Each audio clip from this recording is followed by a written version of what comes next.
So, I finally saw Terminator Dark Fate, and oh boy, I have a lot to say about it. Of course, let's just get straight into things. I've been gone for quite a while. Basic point was, I just got really caught up with uni work, and I just did not have the time to make videos. But last week, I finally saw Terminator Dark Fate, and I saw it again for a second time to try and reaffirm my opinions on it. And I decided that I just simply couldn't talk about this movie without talking about spoilers, which meant that I had to wait until it was released internationally. And now it's out, now I can let my feelings be known about Terminator Dark Fate because, oh boy, we've got a lot to talk about. So, Terminator Dark Fate is obviously the brand new installment in the Terminator franchise. It completely disregards Rise of the Machines, Salvation, and Genesis, and it tells the story of Sarah Connor 20 plus years or so after the events of Judgment Day. There's now a new Terminator that's been sent back in time called the Rev 9, who's after this young girl called Danny, whilst this other human cyborg called Grace is sent back in time to protect her. Basically Terminator 2 once again, but with an all-female cast. And to be completely fair, Terminator 3 was literally the same as Terminator 2, so it's not like this series hasn't already done this before. We've already seen this plenty of times, and we see it again with this film with the plot. There's a few other details that stray along as well, but I don't want to spoil them just yet. Yeah, let's just get into my opinion. So, as you can probably tell by the sound of my voice, I came out of Terminator Dark Fate pretty mixed. There were things I liked about this movie, and there were things that I really didn't like about it. The only thing is, my negatives are very spoiler-specific, so what I'm going to do is I'm going to review the film spoiler-free, then I'll give a final rating, and then after I've given my rating, I will talk about the spoilers of this movie and what irritated me about it. So, in terms of positives, I think the main striking positives of this film are, of course, the performances by most of the lead characters. I thought Linda Hamilton was really good in this film. I really like Mackenzie Davis as well as Grace.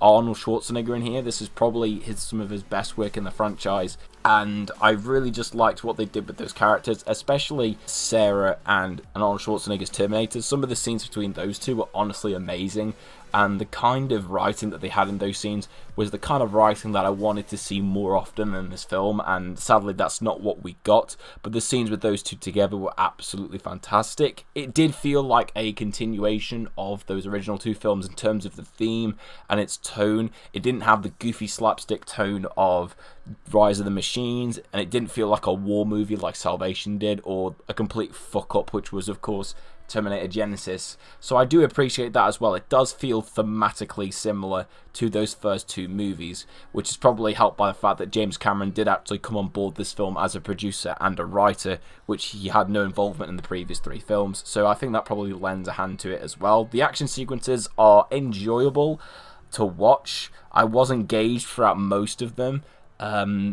but that's all I can really say about it. And that's pretty much it for my positives with this film. The rest of the film I just didn't personally think was all that amazing. The action sequences, even though I enjoyed them for the most part, I just didn't find any of it memorable at all. Like, there wasn't a single action scene that really stood out to me, and they were so abundantly clear that most of it was CGI. The amount of CGI in these fight scenes as well really didn't help either. There's one in particular towards the third act involving a plane, which you will probably have seen in the trailers. I just completely lost all engagement with it because it just got too over the top and too ridiculous. And that was the thing that really disappointed me. I wanted the action in this movie to feel more grounded and more unique, but instead it's almost like they tried to overdo and top whatever action they did in the first two films, which to me was pointless because the first two films had this gritty feel, but the action sequences in this film just feel so cartoonish at times with what they're doing compared to the story it's trying to tell. It doesn't go together as well, and the CGI in this movie is very questionable a lot of times as well. The story in of itself, like I mentioned earlier, it's not really all that original. It's basically just another repeat of Terminator 2, which, like I said earlier as well, is basically what Rise of the Machines did. I just didn't think this story was all that interesting or all that unique compared to what we had had beforehand. I also really did not like the character of Danny in this film. I thought she was probably one of the weakest characters in the Terminator franchise, if I'm going to be perfectly honest. I didn't think the actress was very good in the role, and I thought that a lot of her dialogue, it just didn't make me buy into her character at all and her connection to the future, which again I can't really talk about without spoilers, but I just did not like her character, and she's very much at the crux of this film, and that was a massive letdown for me personally as well. I can't really talk about any other negatives to this film because, again, they really bind into the spoilers. So I'm just going to do my final score, and then I can head into the spoilers. So in terms of a final rating for Terminator Dark Fate, I don't think it's a bad movie. It's definitely a watchable action film, and for that reason I would have to give it a 6 out of 10. However, as a Terminator film, it is very underwhelming, and people saying that this is the best sequel since Terminator 2, I can't even agree with that statement, to be perfectly honest. I actually think there are other movies in this franchise that I actually think are better, and I just don't personally think that this film is all that amazing or feels all that different. And so for that, I walked out of this film as a Terminator movie just incredibly disappointed. Alright, now let's get into the spoilers for this film. This is where I can really talk about my gripes with this film. So to get it out of the way, John Connor dies in the first 5 minutes of this film, and I really did not like that, because I have always loved the character of John Connor. He's been the main aspect of all of these movies. I love Edward Furlong's portrayal of him in Terminator 2. So to watch him get killed off in the first 5 minutes of this film really, really pissed me off. In fact, in both of my screenings for this film, people actually walked out during the opening 5 minutes when he got shot by that T-800. I'm not even lying. People genuinely walked out the theatres, and I can't honestly blame them, because it was just such a blatant level of disrespect by the director and by the writers to do such a thing. They basically pulled an Alien 3, where they had these really interesting characters from a previous movie, and then we get to the sequel, and it's like, I don't want to do anything with these characters. I don't know, let's just kill them off at the start of the film in a really unsatisfying and pathetic way. And the reason them killing off John Connor really irritates me is because it completely negates the first 2 movies of this entire franchise. Those first 2 films that built John Connor up to be this big character, this big hope for the future. And even the films that came after, where we saw him grow into that leader and that person who would lead the resistance to victory, all of that means fuck all. And the whole point of Terminator 1 and Terminator 2, which this film tries so hard to establish that this was a direct sequel to those films, and yet it completely undercuts everything about those original 2 movies, and it just really rubbed me off the wrong way. And especially, again, that leads into what they do with the T-800 in this film, that he kills John Connor, and then because he has no mission, he starts integrating with humans. Again, this doesn't make sense, because it was established in Terminator 2 that you had to flip a switch in the Terminator's head to make it understand human emotions and learn off other humans. So how come all of a sudden now this Terminator, after killing John Connor, is like, oh yeah, I want to become human? Again, it doesn't add up, and it doesn't make sense why this film made such a big deal in its marketing campaign to say, oh, this is a direct sequel to the first 2 films, and destroys anything that was set up in the previous films or retcons them. It feels so confusing, and at this point, I really just think this should have been kind of like set in another alternative timeline, because of the amount of things it fucks up.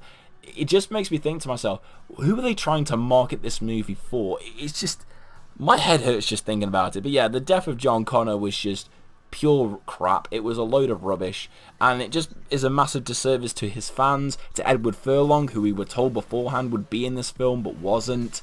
Yeah, it just really, really rubbed me off the wrong way.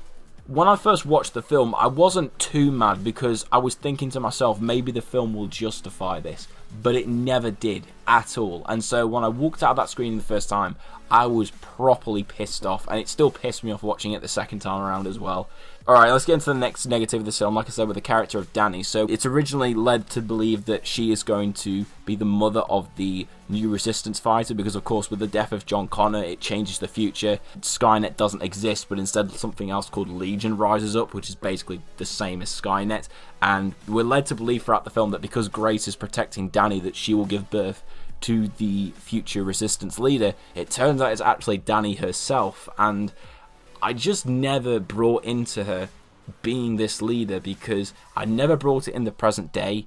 Her acting wasn't very good, and she was not written at all to be a character that I really cared about, to be perfectly honest. And I heard people say the excuse of, well, in Terminator 2, John Connor wasn't written to be a hero, but the difference was in that film, John Connor's meant to be 9 years old. In this film, clearly the character of Dani is far older than that. She must be easily in her 20s, yet she displays no characteristics of being a leader. And so me is supposed to be buying into this leap that she's going to go from this character to a resistance leader. It just felt so stupid, and I just don't understand why they couldn't have just worked John Connor into this storyline somehow, and maybe have him and Dani combine the roles of being like a joint leader of the resistance. Why couldn't they have done a story like that? It just feels like they kind of tried to appease to this whole, SJW Me Too movement by making it an all-female cast, which I don't have any problem with so long as these characters are written well. But the character of Dani, for me, is not written well at all, and it just really rubbed me off the wrong way. And again, I won't say too much because I don't want to get into this whole political aspect of it, but I just found that aspect of the story really disappointing.